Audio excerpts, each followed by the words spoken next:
Teman-teman sekalian, salam jumpa di dalam video saya kali ini. Sebelum saya berbicara lebih lanjut, saya minta tolong like, subscribe, dan komen pada video saya. Siapa tahu dengan Anda subscribe pada akun video saya, itu memberikan Anda kesempatan yang lebih luas untuk bisa menonton video-video saya yang akan datang dalam hubungannya dengan kebudayaan dan kehidupan masa lalu Flores Timur, dalam hal ini Larantuka di masa lalu. Baik. Pada video saya yang sebelumnya, saya menjelaskan bahwa orang Demon adalah orang gunung dan orang Paji adalah orang pantai atau orang pesisir. Saya juga menjelaskan kepada Anda bahwa kata Demon berafiliasi secara politis dengan kerajaan Demak yang ada di Jawa, dan kata Paji berafiliasi dengan kerajaan Pajang yang ada di Jawa. Menurut seorang profesor antropologi dari Universitas Oxford bernama Ruth Barnes, kata Demon itu berasal dari raja pertama kerajaan Larantuka yang bernama Sirademon Pagung Molang. Sirademon, Demon. Dan kata Paji berasal dari nama raja pertama kerajaan Adonara yang bernama Paji Abang atau yang sehari-hari disapa dengan nama Bedadarang. Di dalam video saya kali ini, saya mau berbicara tentang relasi orang Demon maupun orang Paji dengan penguasa asing yang sempat bercokol di Kepulauan Solor. Bahwa semenjak tahun 1511, ketika Portugis berhasil mengambil kendali atas Bandar Malaka, maka pelaut, pedagang, dan para padri Portugis mulai secara teratur mengunjungi kawasan timur Indonesia. Pada tahun 1561, orang-orang Portugis mendarat di Solor dan mendirikan benteng Fort Henricus atau yang disapa dengan nama Benteng Lohayong. Ketika mereka tiba di Solor pada tahun 1561 tersebut, sudah ada orang-orang Muslim di Lamakera, di Terong, Lamahala, dan daerah-daerah sekitarnya. Benteng Lohayong atau benteng Fort Henricus ini dihancurkan oleh Apollonius Kotte bersama bala tentara Belanda pada tahun 1613, tepatnya 5 Juli 1613. Seorang pengganti Apollonius Kotte yang bernama Adrian van der Velde menulis di tahun 1614 bahwa di masa tersebut telah ada raja-raja Muslim di pantai Adonara maupun Solor. Kerajaan-kerajaan Muslim ini tunduk di bawah Raja Ternate, namun mereka juga memiliki pemimpin-pemimpin internal bergelar sengaji. Menurut website Kesultanan dan Kerajaan di Indonesia, dinyatakan bahwa para raja-raja Watan Lema mengakui bahwa relasi mereka dengan Belanda dimulai pada tahun 1613, tahun yang sama ketika Apollonius Kotte dan bala tentara Belandanya menghancurkan benteng Lohayong. Hubungan antara raja-raja Watan Lema dan Belanda menurut sejarah kerajaan-kerajaan Watan Lema dikukuhkan pada tahun 1646. Lebih lanjut, menurut raja-raja Watan Lema, bahwa mereka sering bermusuhan dengan Portugis dan tidak selalu taat pada Belanda, meskipun mereka membangun aliansi dengan Belanda. Bagaimana dengan Portugis setelah dihancurkan di Solor? Bahwa ketika Portugis dihancurkan di Solor, beberapa kelompok kembali ke Malaka, namun kelompok yang lain di bawah pimpinan para padri Dominikan kemudian melarikan diri ke Larantuka sambil membawa barang-barang keagamaan.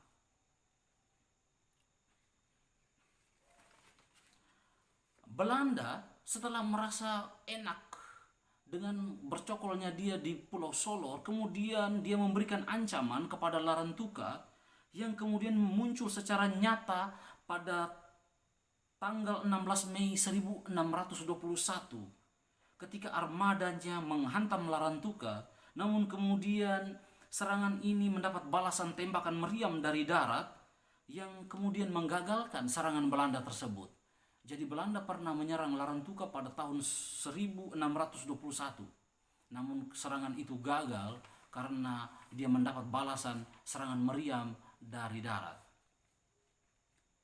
22 tahun setelah benteng Portugis di Solor dihancurkan, yaitu pada tahun 1645, Raja Larantuka pada saat itu yang bernama Ola Adobala dipermandikan menjadi seorang Katolik dengan nama Don Francisco de Vege. Semenjak saat itu terbentuklah aliansi di antara kerajaan Larantuka dengan Portugis, yang sebenarnya tidak hanya terjadi di bidang religius, melainkan juga dalam urusan politik lokal.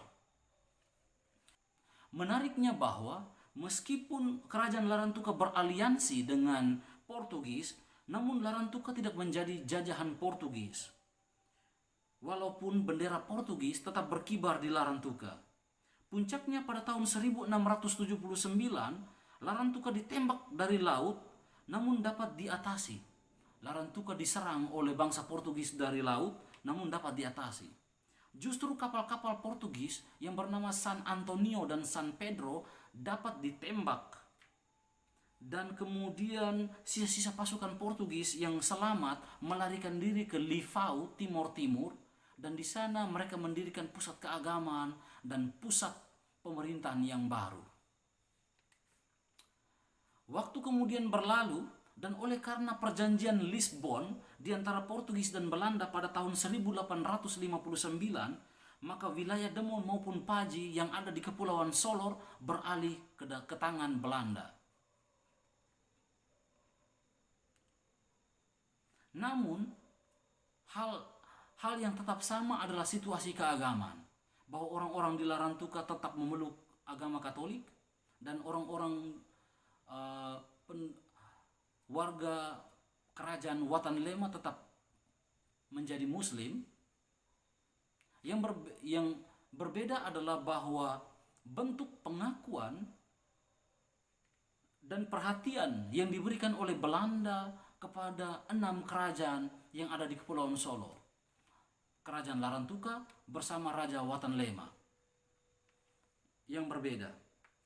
Sebagaimana yang ditulis oleh Ernst Vater di dalam bukunya yang berjudul Atakiwan dari halaman 19 sampai 21, Anda bisa baca di situ bahwa Belanda tampaknya lebih tertarik untuk mengakui kerajaan Larantuka dan Adonara dan kurang memberikan pengakuan yang sama kepada 4 kerajaan yang lain, kerajaan Tarong, Lamahala, Lamakera, dan Lohayong.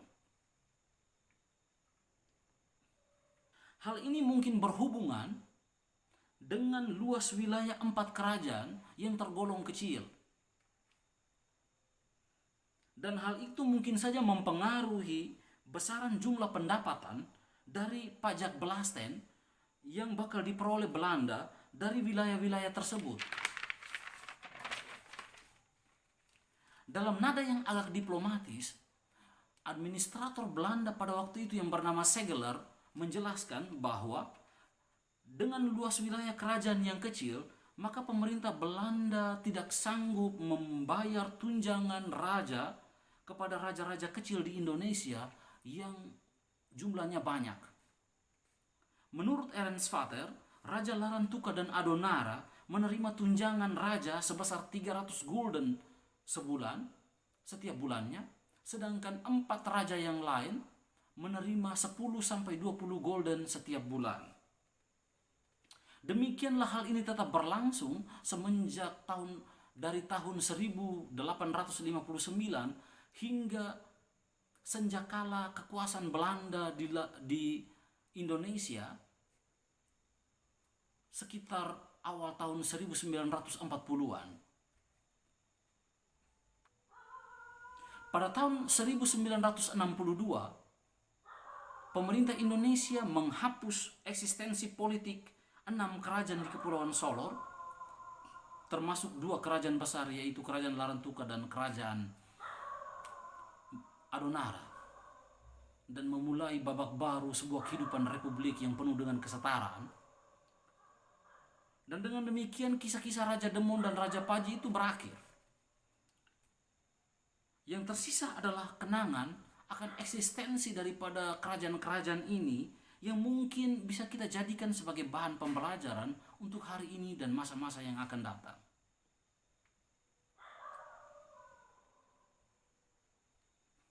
Sumber-sumber yang saya pakai di dalam video saya kali ini bisa Anda lihat di sini.